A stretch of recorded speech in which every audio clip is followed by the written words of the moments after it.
है कि इस घर में एक विधवा महिला है जिसकी उम्र लगभग 32 साल के आसपास। नाम उसका रीना शुक्ला होता है। रीना शुक्ला उसकी बेटी जिसकी उम्र लगभग 10 साल के आसपास होती है, छवि, और उसकी रीना की जेठ की बेटी होती है जिसकी उम्र लगभग 16 साल के आसपास होती है। एक उसकी और भतीजी होती है जिसका नाम होता है अंबिका और भतीजा होता है गोलू। ये कुल मिलाकर 13, 14, 16 और 10 साल तक के बालक होते हैं। 4 बालक थे। एक महिला की घर के अंदर से लाश निकलना, ये इस तरह से मौत होना, ये अपना अपनी चर्चा का विषय बन जाता है। पुलिस ने जो इस मामले की जांच पड़ताल करना शुरू किया है तो पता चलता है कि पूरे घर का सामान इधर से उधर फैला हुआ था और प्रथम दृष्टया पुलिस को ऐसा लग रहा था कि जैसे क्या रात इस घर के अंदर डकैत आते हैं, डकैती करने के दौरान ही इन्होंने घटनाक्रम को अंजाम दिया है। लेकिन जब पुलिस ने बारीकी से खंगाला तो ऐसा कोई बड़ा सामान घर से नहीं गया था जिसके आधार पर ये कह सकें कि पहले डकैती पड़ती है या लूट होती है, उसके बाद ही 5 हत्याएं हो जाती हैं।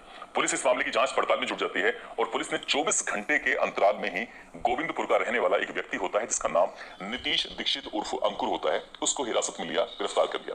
अब पुलिस ने जब उसको हिरासत में लिया था तो तभी पुलिस पर बहुत ज्यादा प्रेशर पड़ रहा था, दबाव बन रहा था कि आखिरकार जो पूरा हत्याकांड है, क्या है हत्याकांड। हर कोई इस हत्याकांड के बारे में जानना चाहता था, इस हत्याकांड के बारे में समझना चाहता था।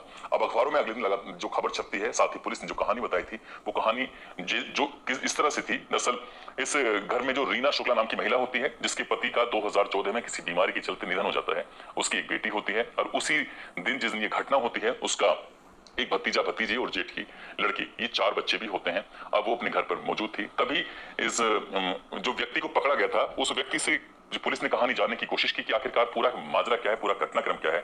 तब नीतीश दीक्षित उर्फ अंकुर ने जो कहानी सुनाई वो वाकई अपने आप में हैरान करने वाली कहानी होती है। दरअसल वो बताता है कि यानी कि रीना शुक्ला के घर पर एक किराएदार रहती थी, इसका नाम रोली भदौरिया होता है। वो उसके बच्चों को ट्यूशन पढ़ाने के लिए आया करता था। उसकी उम्र उस वक्त थी लगभग 24 साल के आसपास और इस महिला की उम्र थी लगभग 32 साल के आसपास या 31 साल के आसपास। अब वो घर पर आया करता था तो महिला उससे हालचाल पूछा करती थी। हालचाल पूछने पाछने में ही कब दोनों एक दूसरे के दोस्त बन जाते हैं उन दोनों को पता ही नहीं चलता। लेकिन इस विधवा महिला को और इस दोनों की जब बातचीत का सिलसिला शुरू होता है तो ये लगातार फोन पे बातें किया करते थे।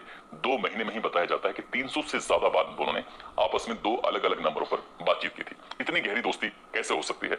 अब बातचीत का सिलसिला लगातार चल रहा था। रात को उसको इशारा मिला करता था और ये जो शिक्षक होता है, जो ट्यूशन टीचर होता है जिसका नाम अंकुर उर्फ नीतीश दीक्षित होता है, वो आ जाया करता था। दरअसल उसने नर्सिंग का भी कोर्स कर रखा था और वो रीना को लाकर कुछ दवाइयां दे दिया करता था। वो दवाइयां अपने बच्चों को, अपने भतीजे को दे दिया करती थी ताकि बच्चे आराम से इत्मीनान से सो जाएं और उसके बाद ये दोनों एक दूसरे के साथ शारीरिक संबंध बनाएं, जितना वक्त ये चाहें उतना वक्त ही अपने साथ एक दूसरे साथ बिता सकें। लेकिन 13-14 मई 2016 की उस रात में, उस दिन लड़कियों ने तो दवाई खाई थी नींद की, लेकिन उस लड़के पर शायद उतना असर उस दवाई का हुआ नहीं था जितना हर बार हुआ करता था। अब जैसे ही रात में 12:30-1 बजे के आसपास का वक्त हो रहा था, इसी बीच में जो लड़का होता है गोलू की आंखें खुल जाती हैं और गोलू की जैसे आंख खुलती हैं तो घर से अजीब तरह की आवाजें आ रही थी।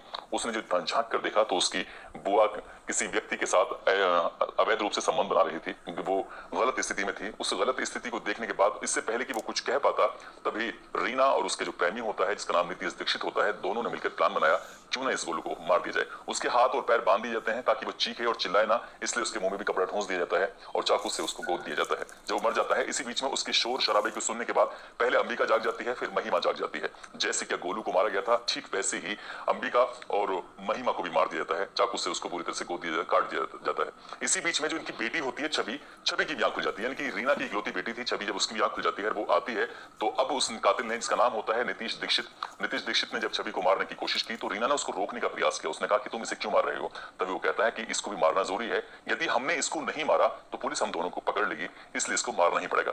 आखिरकार जब छवि की मौत हो जाती है तब रीना शुक्ला को बहुत ज्यादा अफसोस हो रहा था और जब रीना शुक्ला को अफसोस हो रहा था तब जो ये अंकुर होता है, अंकुर को ऐसा लगता है कि ऐसा ना हो कि ये 4 कत्ल हो ही गए हैं, कहीं पुलिस पकड़ेगी तो फिर तुम्हें हमेशा के लिए जेल भेज सकती है। तभी उसने आखिरी जो अपनी आंखों से देख रहा था, जो अब तक 4 कत्ल कराने में पूरी मदद कर रहा था, यानी कि रीना शुक्ला, वो उसको भी उसी तरह से मार देता है जिस तरह से गोलू, महिमा, अंबिका और छवि को उसने मार डाला था। हत्या करने के बाद वो घर के अंदर रुकता है करीब 1 से 1.5 घंटा और कुछ इस तरह से सामानों को इधर से उधर फेंक रहा था जिससे पुलिस को या परिवार के लोगों को लगे कि घटना लूट की हुई है या डकैती की घटना हुई है और विरोध के चलते 1-2 नहीं बल्कि 5 की हत्या हो जाती है। महिला सहित 5 बालकों की जब हत्या हो जाती है तो कुछ इसी तरह से उसने दिमाग लगाया और दिमाग लगाने के बाद यहाँ से सीधा अपने गोविंदपुर पहुंच जाता है जो मोहल्ला होता है। लेकिन पुलिस ने जब कॉल डिटेल इस महिला की निकाली तो कॉल डिटेल निकालने के बाद इससे पता चलता है कि इसके संबंध कुछ ज्यादा थे। फिर पुलिस ने जो यहाँ फोरेंसिक टीम आती है, फोरेंसिक टीम आने के बाद जब इस घर से सबूत जुटाने की कोशिश कर रही थी तो घर के अंदर ही रखे हुए एक गिलास पर इस लड़के यानी कि अंकुर उर्फ नीतीश दीक्षित के फिंगरप्रिंट भी पाए जाते हैं।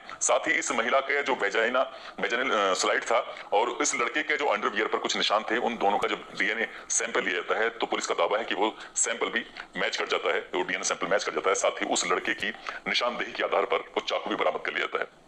5 कत्ल करने वाले उस आरोपी जो शिक्षक होता है, जो ट्यूशन पढ़ाया करता था बच्चों को और ट्यूशन पढ़ाकर अपने परिवार का भरण पोषण कर रहा था, और उसकी अभी जिंदगी अभी कुछ भी नहीं थी। बताया जाता है कि 24-25 साल के आसपास की उसकी उम्र होती है और उसने 1-2 नहीं 5 कत्ल कर देता है। पुलिस जब उस घटनाक्रम का खुलासा करती है तो परिवार के लोगों को यकीन नहीं हो रहा था। परिवार के लोगों ने कहा कि हमारी बेटी को के चरित्र का हनन किया गया है, उसके साथ गलत किया गया है और हम इसकी अपील करेंगे उच्च कोर्ट में। जिस इस तरह की बात आती है, हालांकि पुलिस ने घटनाक्रम का खुलासा किया। खुलासा करने के बाद लगभग 34 महीने का वक्त लगा और जब ये मामला अदालत में पहुंचता है, पूरी चार्जशीट लगने के बाद अदालत में सुनवाई होती है। सुनवाई होने के बाद जज साहब के पास जब बात पहुंचती है तो जज साहब जो होते हैं ML राठौर, वो कहते हैं कि ऐसे व्यक्ति को समाज में रहने का कोई अधिकार नहीं है।